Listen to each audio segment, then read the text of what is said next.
Welcome back to TOEFL Club. I never made it, but I know what it TOEFL takes. Club.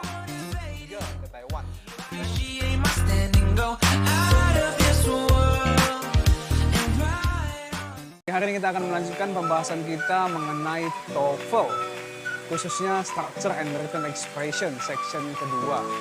Kita akan mulai dari subject and verbs. Tapi sebelum masuk ke materi, kita akan ada pretest. Coba teman-teman lihat ini.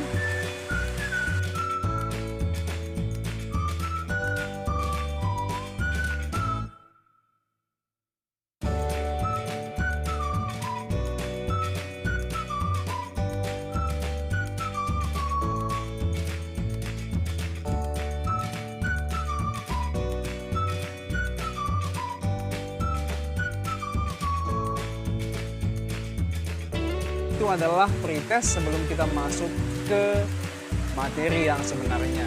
Saya harap teman-teman boleh terus nonton videonya supaya teman-teman mengerti. Oke?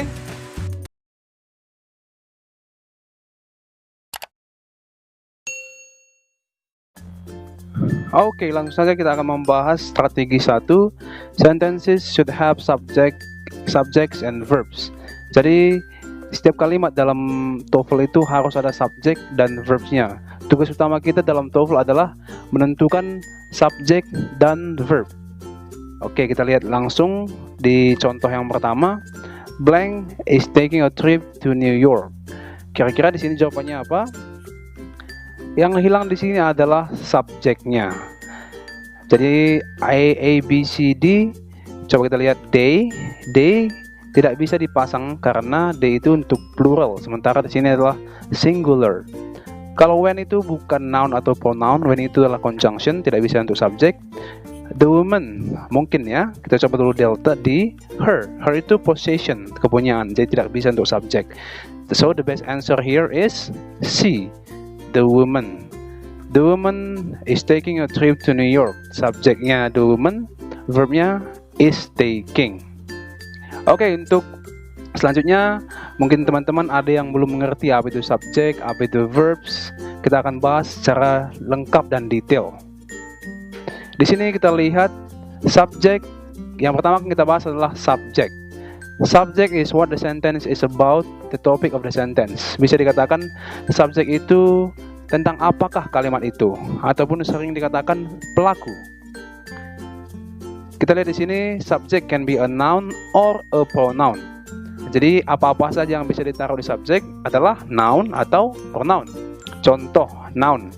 John lives in Medan. The dog drinks milk every day. John and the dog adalah noun. Jadi kedua-duanya bisa ditempatkan di subjek. Dan tetap kalimat ini harus ada verb, lives and drinks. Itu noun. Masih banyak contoh noun ya. Semuanya yang ada di dunia itu noun. Misalnya chairs, table, nama orang juga, John, Emily, nama city, Medan, Jakarta, nama negara, Indonesia, itu semuanya noun. Dan yang kedua adalah pronouns. Subject can be a pronoun. Di sini kita lihat, he is walking on the first floor. They went to school yesterday. Di sini he and they adalah pronoun. Jadi mereka bisa ditaruh di subjek. Dan di sini juga ada verbnya, is walking and went. Oke, itu tentang subjek ya. Jadi sekarang kita bahas spesifik untuk verb. Verbs are words that tell us what a subject does or is. Jadi verb itu bisa action, bisa state. Action artinya ada aksi yang dilakukan. State itu hanya menunjukkan keadaan. Kita lihat yang pertama, action. Contohnya, Rem plays football every day. The teacher will teach us tomorrow. He wrote a letter to his mother. Di sini ada 3 verb, plays, will teach, and wrote. Ketiga-tiga verb ini ada aksi yang dilakukan. Itulah kenapa dikatakan action. Subjeknya itu Rem, the teacher, and he. Di sini ada beberapa contoh dari action verbs: read, write, kick, go, eat, jump, run, and many more. And state. Example, Anthony is a student. My friends are so enthusiastic about TOEFL. The food smells good. Jadi di sini ada 3 verbs, is, are, and smells. Ketiga-tiga verb ini tidak ada aksi. Jadi dikatakan state verbs. Contoh yang lain dari state verbs ini adalah is, am, are, was, were, will be. Ini biasanya disebut to be ya. Dan juga seem, smell, look, become. Ini disebut biasanya linking verb. Okay? So that's all about subject. It is all about verbs. Saya harap teman-teman boleh mengerti apa itu subject dan verb supaya teman-teman boleh mudah dalam mengerjakan soal-soal TOEFL. Okay, kita akan belajar menentukan subject and verbs. Ini sangat penting di TOEFL. Underline the subjects once and the verbs twice. Indicate correct or incorrect. Di sini kita disuruh untuk menggarisbawahi subjeknya sekali dan verbnya 2 kali. Oke, jadi di sini kita lihat found adalah verb dan subjeknya tidak ada ya. Karena subjeknya tidak ada, jadi kalimat ini incorrect ataupun salah. Harus ada subjek di sini. Misalnya kita buat subjeknya I. Yesterday I found an interesting article on pollution, bisa. Atau she, atau he, atau they. Yang kedua, the assigned text for history class, it contains more than 20 chapters. Di sini kita punya subjek the assigned text, and juga verb contains. Tapi masalahnya ada subjek yang lain, yaitu it. Jadi di TOEFL itu tidak boleh ada 2 subjek ataupun 2 verb, hanya 1 subjek dan 1 verb untuk 1 kalimat. So ini dikatakan redundant ya, ataupun extra subject atau double subject. Kita harus coret it ini. So this is also incorrect. Jadi untuk kalimat yang benar, the assigned text for history class contains more than 20 chapters tanpa it. Oke? Itu cara menentukan subjek dan verb. Oke, langsung kita bahas soal-soal yang nomor 1 sampai 6 ini. Di sini nomor 1 was pick up for miles on the freeway. Kira-kira apa jawaban teman-teman di sini? Apakah yesterday in the morning, traffic or cars? Kalau kita pilih yesterday, oke, jawabannya saya katakan langsung jawabannya. Jawabannya adalah traffic. Kenapa sih? Kenapa sih? Karena yang kita butuhkan di sini adalah subject. Kenapa bukan yesterday? Yesterday itu bukan noun, ini adverb. In the morning juga adverb. Cars bisa, tapi verbnya di sini singular, was. Jadi kita harus pilih traffic. Itu yang pertama. Yang kedua, engineers blank for work on the new space program. Kita lihat di sini, the answer is oke, jawabannya bravo ya, bull atau B. Kenapa bravo? Di sini kita ada subjek, engineers adalah subjeknya.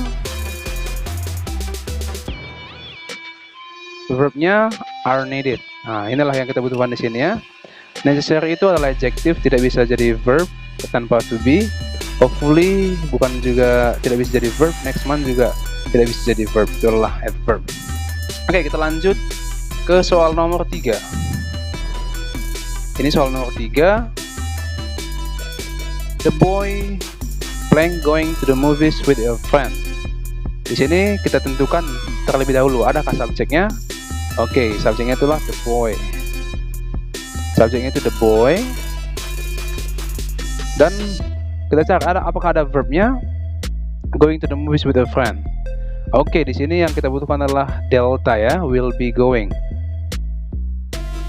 Nah, jadi verbnya itu will be going. Kenapa tidak he is? Karena he itu subjek jadi double. He juga langsung bisa kita coret. Is relaxing itu tidak bisa karena double relaxing and going. Jadi untuk mengerjakan TOEFL itu sangat gampang sebenarnya. Kalau kita ada lihat subjek di sini, lihat ada subjek di sini, subjek di sini, ini langsung bisa kita hapus, langsung bisa kita coret. Oke. Yang sangat gampang kan kalau kita tahu cara menentukan subjek dan verb. Oke, yang keempat, the hard palate between the mouth and nasal passages. So the answer here is Charlie. C ya. Kenapa jawabannya Charlie? Karena yang kita butuhkan adalah verb. Subjeknya the hard palate, verbnya forms. Oke? Kalau forming itu tidak bisa berdiri sendiri, harus diikuti ditambahi to be. A partition forms ini terbalik. A form and partition kedua-duanya adalah noun, jadi tidak bisa jadi verb. Itu untuk yang keempat. Dan yang 5, 6, a stock blank and at an inflated price is called a watered stock.